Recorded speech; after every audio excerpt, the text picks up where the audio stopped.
Quem te esconde nunca te quis de verdade. Amor bom é aquele que dá orgulho de mostrar. Porque quando é pra valer, a pessoa faz questão de estar junto. E isso não é sobre postar foto, é sobre presença. É sobre querer dividir a vida, os planos, as risadas e até os perrengues. É estar junto nas conquistas e nos dias difíceis também. Amor bom é parceria. É quem te apresenta com orgulho, te puxa pela mão e diz: vem comigo.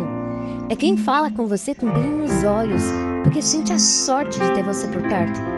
Quem te ama de verdade quer te mostrar, não para exibir, mas para celebrar. Porque quando existe amor, existe vontade de compartilhar, não de esconder.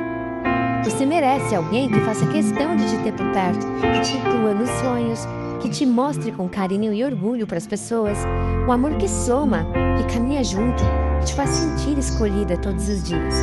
Porque no fim, amor verdadeiro é aquele que anda de mãos dadas e não que caminha escondido.